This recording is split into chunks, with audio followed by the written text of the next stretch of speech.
You're my little man. You'll always take care of Mama, won't you? A woman said with a sweet and possessive voice. Forever, Mother.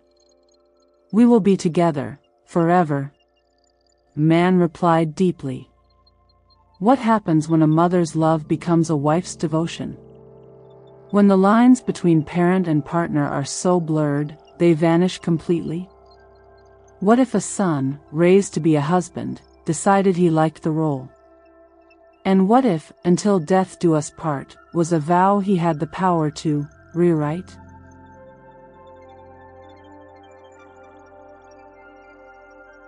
This is not a story about love.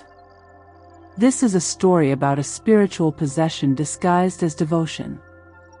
A tale of a bond so twisted, it created a monster who saw eternal union not as a promise, but as a prison sentence. In a well-to-do suburb of Gaborone, a beautiful, widowed woman named Zola lived with her only son, Jabari. Zola had never recovered from the death of her husband, Kato, in a car crash when Jabari was just a baby. Her grief curdled into a strange, possessive dependency on her son. Jabari was not allowed to have friends. He slept in her bed until he was 12. She called him my little husband, forcing him to escort her to parties, to give his opinion on her clothes, to be the man of the house in ways that were far beyond his years. Her love was a gilded cage. Her sister, Neka, a psychologist, saw the sickness growing. Zola, he is your son, not your replacement. You are suffocating him. He needs to be a boy. Let him breathe. But Zola would just smile, stroking Jabari's hair. He understands me. He is all I need. We are two souls in one heart. Jabari, now a young man, was a ghost in his own skin. He was handsome, but his eyes were empty. He had no identity outside of being his mother's little man. His world was the interior of their perfectly kept house. His only purpose was Zola's happiness. But a crack appeared. A vibrant, kind-hearted young woman named Kayamika moved in next door. She saw the lonely young man and offered a friendly smile. For the first time, Jabari felt a flicker of something that wasn't about his mother. It was hope. It was the terrifying, exhilarating possibility of a life of his own. Zola saw the look they exchanged. And for the first time in 20 years, she felt a new emotion, jealousy. A wife's jealousy. Zola's campaign of sabotage was subtle and brutal. She feigned fainting spells whenever Jabari tried to go out. She whispered that Kayamika was a gold digger, that she would never understand their special bond. She guilt-tripped him, sobbing about how he was abandoning her just like his father did. The conflict within Jabari tore him apart. The programming of a lifetime, "You are all I have," warred with the desperate, primal need for freedom. He began having violent, waking nightmares. In them, his mother was a beautiful, porcelain doll, and he was stitching her to his own body, so they would never be parted. Driven to the edge, he sought out a disreputable traditional healer, a man who dealt in the dark arts of binding and obsession. "I want her to be happy," Jabari pleaded, not understanding his own words. "I want her to need only me. Forever.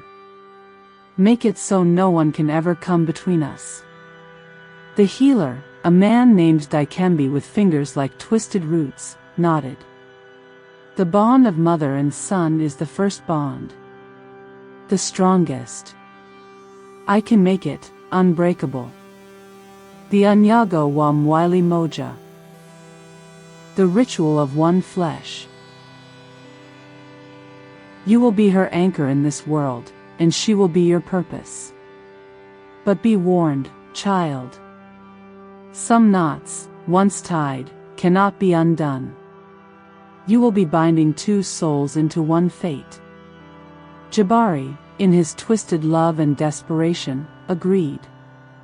The ritual was performed with a lock of Zola's hair, a drop of Jabari's blood, and a clay figurine of two figures melting into one. At first, the effect was miraculous. The rhythm of joy. Zola's jealousy vanished. She was blissful, serene, and doted on Jabari more than ever. She seemed younger, more vibrant. Jabari felt a profound, peaceful certainty. The conflict was over. But the consequences began to creep in. Zola started to forget things. First, it was where she put her keys.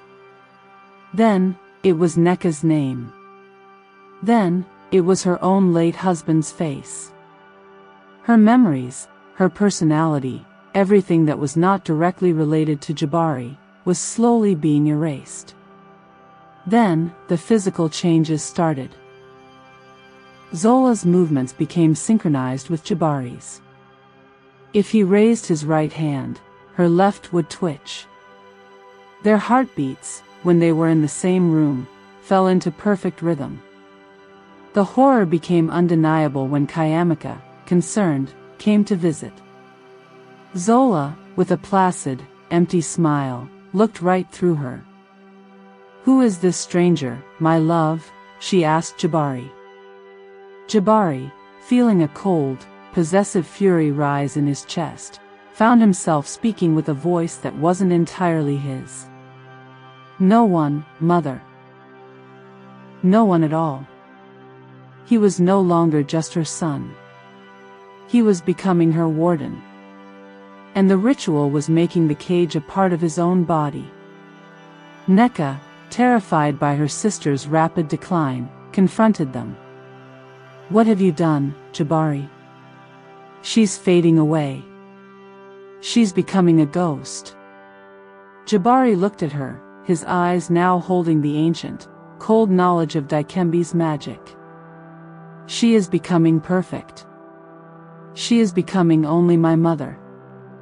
There is no more pain, no more sadness. There is only us." He tried to shut the door, but Neka forced her way in. She saw Zola sitting motionless on the sofa, a beautiful, empty shell, her eyes fixed adoringly on Jabari. She was like a doll waiting for its owner to play with it. The final, horrifying transformation began. Zola's skin began to take on a waxy, porcelain sheen. Her joints stiffened. When Neka touched her sister's arm, it was cold and unyielding. The ritual of one flesh was reaching its conclusion. It was turning Zola into a literal doll, a perfect, eternal, and unthinking companion for her son. Jabari looked on with a mix of triumph and terror. This was what he had wanted, wasn't it?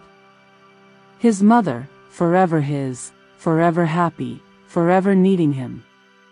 But as he looked into her glassy, unblinking eyes, he saw the truth. He didn't have a mother anymore. He had a mannequin. He had killed her soul to keep her body. In that moment of horrific clarity, he screamed. It was a scream of loss, of understanding, of a lifetime of twisted love finally shattering. He grabbed the clay figurine from its altar and smashed it on the floor. A silent shockwave erupted through the house. Zola jolted, a gasp of returning air filling her lungs. Life flooded back into her eyes, but it was the life of a terrified, confused woman, suddenly aware of the monstrous thing she had allowed her son to become, and the monstrous thing she had allowed herself to be. The bond was broken. But the damage was done. Zola and Jabari could not live together after that. The house was sold. Zola moved in with Neka, a fragile woman who had to relearn how to be a person, not a possession. Jabari disappeared from the city, forever haunted by the ghost of the mother he tried to create, and the man he became in the process. Their story is a warning etched in the soul, that love, when it becomes ownership, is a poison. And that the roles we give our children will become the masks they wear for life, sometimes long after we are gone. So the next time you look at your child, ask yourself, am I raising a future adult? Or am I creating a partner, a caretaker, a substitute for something I have lost? Are my hugs a comfort, or a chain? What do you think? Who was the true monster here? The mother who twisted the bond, or the son who cemented it in dark magic? Let me know in the comments below. His story is a dark lesson in the psychology of family. That the most dangerous curses are not cast by witches, but by parents who use their children to fill the empty spaces in their own hearts. Don't forget to subscribe to Safari of Tales and hit the bell icon so you never miss another journey into the heart of moral darkness. Until next time, love, but do not smother.